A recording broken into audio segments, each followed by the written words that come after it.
Good morning, everybody. It's Tony, and today we're going to discuss courtesy.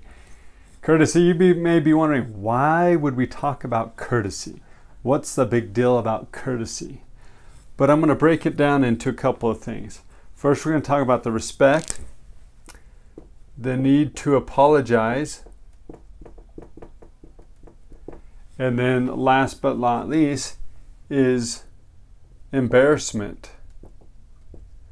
Now, when we talk about courtesy, now we could get this confused with feeling like we have to support somebody or that we even have to value their opinion. But no, you don't. Now, you should look at it, you should question it and say, that's interesting. I wonder why they believe or say the things they say. It's respecting their beliefs as they are, for who they are. And like I said, I've talked about is, I believe each one of us is a child of God, but you can believe you're a child of a, whatever your higher power is, or however you want to believe, that's fine. And that's part of respect, is just respecting one another's beliefs. But then there's also the respect of others, respecting yourself, respecting property. Now you may be wondering, why do we need to go over this? And I don't know exactly why we're supposed to be going over this. And then the other one is to respect your elders. Now, when I talk about respect, for one, I believe the first one you should respect is yourself. You need to learn to respect yourself for who you are. An amazing, a talented, a gifted individual. You need to respect yourself and as you are, for who you are right now. Self-respect is so very important, but yet we almost put it to the side. We don't respect ourselves enough to stand up for our own beliefs. We don't respect ourselves enough to stand up for our property. We don't respect ourselves enough to really learn to value and to show integrity to ourselves. So this is a big one I want to talk about today, is respecting yourself. At least in this realm right now. So then there's the respect of others. You know, and this is the one we hear frequently is, oh, you need to respect their beliefs. You need to respect their feelings. You need to allow them, you know, their rights, their liberties and all that. Yes, that is true.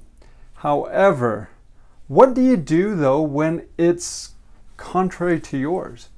Like literally it is combative to yours. I'm talking about maybe a belief that you shouldn't work on Sundays, and yet you have a job that says you have to work on Sundays. Or you don't drink, and yet you go to an office party and they have alcohol there, and your boss comes up and hands you a drink and says, here.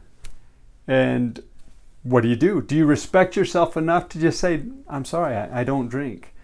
Or I'm sorry, I don't believe this, or I won't do this? Do you respect yourself enough?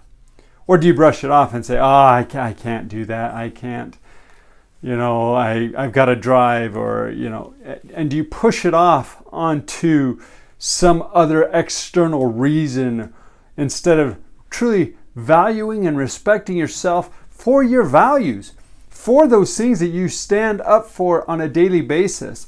Do you respect yourself enough that you can look them in the eye and say, I choose not to do that, or this is my belief? That is respecting yourself. That is learning to love yourself. And when we respect ourselves and others, then the next part of that is property. We need to respect property. And when we respect property, this is, I'm going to talk about your physical body. It is property that you have been given to take care of, to treasure, to build, to encourage, to strengthen, to treat it as the most priceless gift you have ever received in your life, because it truly is. It houses the spirit of who you are. And that housing is amazing. Absolutely amazing. Do you respect yourself enough to stand up for who you are? To stand up for your values? To stand up for your beliefs? And I'm not talking combative, like I said, just to be able to establish who you are as an individual and as the one who you do things because you believe it. Because you have enough self-respect, you have enough integrity that you love yourself enough to do that. The next part of the courtesy is to learn to apologize. The big sorry. My dad gave me some of the best wisdom I've ever gained in my life. And he said, son, when you wake up in the morning, roll over and tell your wife, I'm sorry. If she says, for what? You know, it's a good day. There's a lot of wisdom in that, because sometimes we offend people without even realizing we've hurt them or we've offended them. Now, I'm not saying that we need to worry about always taking offense or being offended or offending somebody. We can't live like that. But I am talking about being conscious and aware that if somebody says, you made me mad, apologize. It's not going to hurt you. Matter of fact, science has proven that it will help you. It will help you heal. It'll help you to connect. It will help your body physically, emotionally, and mentally. You will be in a better situation and place by saying I'm sorry and apologizing. Even if you were not in the wrong at all. Even if you have all the verification and validation that shows that you were right. Saying sorry and moving on will help you so much more, especially when it comes to courtesy. Because when you apologize and you just humble yourself, like I said, you don't have to be right, you don't have to be wrong. Just do it for your own health, for your own mental health, spiritual health, physical health, emotional health. Just do it for you. Learn to love yourself, that you have that self-courtesy, that you are willing to just be humble enough to say, hey, I'm sorry. And then the third one is embarrassment. Oh, don't embarrass others. Don't put yourself above them. Sarcasm is awful. Sarcasm is so awful. And you're talking to somebody who used to grow up with a very sarcastic attitude. And even now, I still catch myself. I'll be like, well, look who's smart today. Things like that are cutting. Because what the other person hears is, oh, if I'm smart today, that means I wasn't smart yesterday. And if I wasn't smart yesterday, that means I'm dumb. So if I'm dumb, then that attacks myself, and that puts me down. Sarcasm is the awful, awful splitting wedge that literally starts up here and cuts you through all the way to your identity. Sarcasm is awful. Sarcasm is awful. Please try to remove sarcasm out of your life.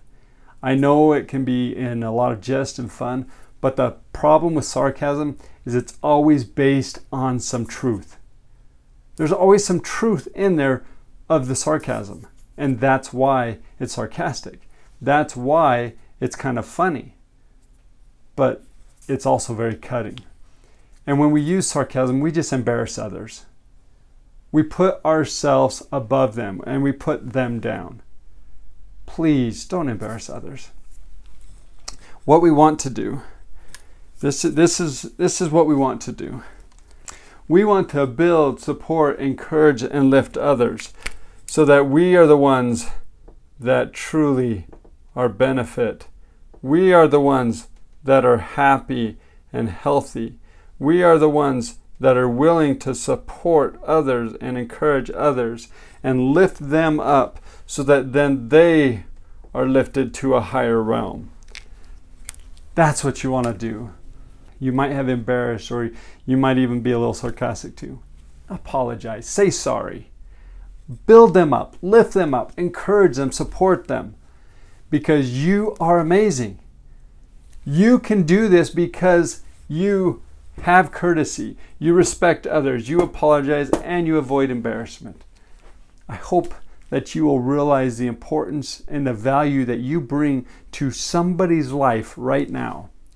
That they are looking at you, to you, for guidance. They're looking for direction. They're looking for validation. They're looking for support. And you can give that to them. You are amazing. I love helping you. I love helping those who have come into my life. And if you're struggling in an area, it doesn't matter what it is. If you're struggling in an area, I can help you. I can help you to build you up, to learn to love yourself, and really, really, really love yourself. And in that process of loving yourself, you'll learn to love others.